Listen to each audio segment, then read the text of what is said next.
Hello viewers, আসসালামু আলাইকুম। সবাই কেমন আছেন? আজকে আমি আপনাদের সাথে শেয়ার করব আমাদের মাছ সম্পর্কে।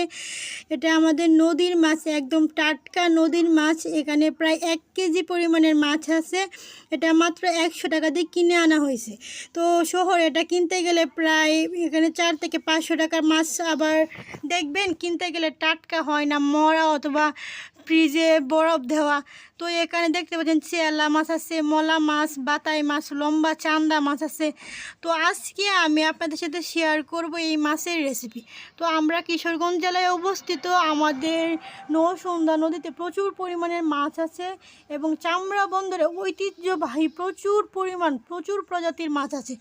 এখানে আজকে বাজার থেকে পোনা মাছ এবং আগে দেখানো মাছগুলো নিয়ে আসা হয়েছে। তো দেখতে পাচ্ছেন পোনা মাছগুলা, এটা লাটি মাছের পোনা মাছ, একদম টাটকা মাছ। এগুলা খেতে অনেক কষ্ট লাগে কিন্তু খেতে অনেক অনেক বেশি মজা হয়।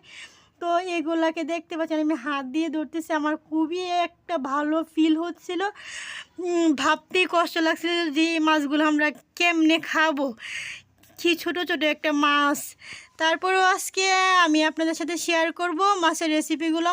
তো যারা যারা মাছ কিনতে চান অবশ্যই চলে আসবেন আমাদের কিশোরগঞ্জে চামড়া বন্দর। এখানে প্রচুর পরিমাণের মাছ পাওয়া যায় এবং সস্তা টাটকা। এখানে প্রায় 150 টাকার ছোট মাছ আছে, এখানে প্রায় 500 গ্রামের উপরে হবে মাছ। তো যারা যারা মাছ কিনতে চান অবশ্যই চলে আসবেন আমাদের কিশোরগঞ্জে। তো এখন আমি চলে যাব মলা মাছ রান্নাতে। তো আমি এখানে নিয়ে নিলাম অনেকগুলা কাঁচামরিচের পরিমাণটা একটু বেশি দিবেন, কারণ ছোটো মাছের মধ্যে কাঁচামরিচ এবং পেঁয়াজের পরিমাণটা বেশি দিলে খেতে ভালো লাগে।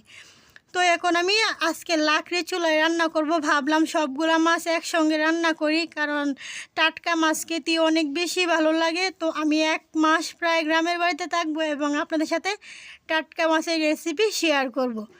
তো এখানে কিছু অর্ধেকটি কাঁচামরিচ এবং 2টা পেঁয়াজ কুচি রেখে দিলাম। 1.5 চামচ হলুদের গুঁড়া অ্যাড করে দেবো। এখানে 1.5 চামচ মরিচের গুঁড়া। মাছ প্রায় 1 কেজি পরিমাণের আছে, তাই একটু মশলার পরিমাণটা বাড়িয়ে দিচ্ছি।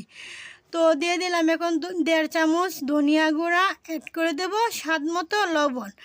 এগুলাকে দিয়ে এখন আবার ফিরে যাব আমি রান্নায়। তো পেঁয়াজটা যখন হালকা বাদামি হয়ে যাবে এ পর্যায়ে আমি মশলাটা দিয়ে দিব। মশলাটা দিয়ে এখন আমি ভালো করে কয়েক মিনিট এটাকে কষিয়ে নেব। কষিয়ে রান্না করলে কি হয়, মশলা যে একটা কাঁচা স্মেল আছে সেটা লাগে না, খেতে অনেক বেশি ভালো লাগে। আপনার ভাইয়া মশলা কষিয়ে রান্না করলে অনেক বেশি পছন্দ করেন, তবে হাতে মেখে রান্নাটা তেমন পছন্দ করে না, তাই আমি তেমন বেশি করি না। তো এখানে সবগুলো মাছ এখন আমি দিয়ে দিলাম। এখন আমি আলতো হাতে এটাকে নাড়া দিয়ে মিশিয়ে নেব। তো দেখতে পাচ্ছেন আমি এখন ভালো করে মাছটাকে মিশিয়ে নেব, কারণ পরবর্তীতে বেশি নাড়া দেওয়া যাবে না। এই মাছগুলো যত কম নাড়া দিয়ে আপনি পাক করবেন, আপনার মাছগুলো একদমই ভেঙে যাবে না, একদমই আস্তে আস্তে থাকবে, খেতেও অনেক বেশি ভালো লাগে।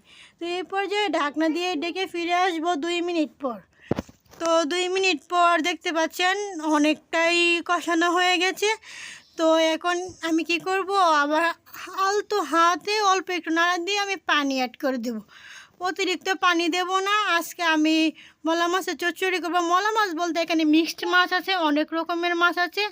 লাকড়ির চুলায় যদি রান্না করে খান এই মাছ, টাটকা মাছ খেতে এত এত বেশি ভালো লাগে, যারা খেয়েছে তারা একমাত্র শুধু বলতে পারবে এর স্বাদ।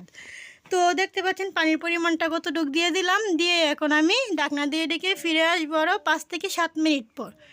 এই পর্যায়ে আমি অর্ধেক কাঁচামরিচ রেখে দিয়েছিলাম, এখন আবারও অ্যাড করে দিলাম অর্ধেক কাঁচামরিচ। তো অ্যাড করে দিয়ে আমি আলতো হাতে দেখতে পাচ্ছি মাত্র একবার নাড়া দিয়ে দিলাম। তো জালটা এই পর্যায়ে হাই পর্যায়ে আছে। তো এখন আমি আর শুকাতে যাব না, এখন আমি নামিয়ে আপনাদের সামনে দেখিয়ে দিব আজকের এই মাছের রেসিপি। তো অবশ্যই কমেন্ট করে জানাবেন আপনাদের কার কার কাছে এই রেসিপিগুলো ভালো লাগে। এবং টাটকা মাছের দাওয়াত রইল আপনাদের সবার। যারা যারা সস্তা মাছ কিনতে চান এবং টাটকা মাছ খেতে চান তারা অবশ্যই চলে আসবেন আমাদের কিশোরগঞ্জে। এখানে সকল প্রজাতির মাছ পাওয়া যায়, এখানে একদম টাটকা পিওর মাছ পাওয়া যায়। তো শহরে না থেকে চলে আসুন আজই আমাদের কিশোরগঞ্জের চামড়া বন্দরে। এখানে অনেক রকমের মাছ পাওয়া যায়, এগুলো অনেক সস্তা হয়, একদম টাটকা হয়। তো দেখতে পাচ্ছেন আমার রান্নাটা এখন শেষ, আমি আপনাদেরকে দেখিয়ে দিচ্ছি একটা মাছও কিন্তু ভেঙে যায়নি। সবগুলো মাছ কিন্তু একদম আস্ত আস্তই আছে। তো ভিউয়ার্স, আজকের মতো এখানেই বিদায় নিচ্ছি। পরবর্তীতে দেখা হবে আপনাদের সাথে অন্য কোনো নতুন ভিডিও নিয়ে। ততক্ষণ সুস্থ থাকুন, ভালো থাকুন।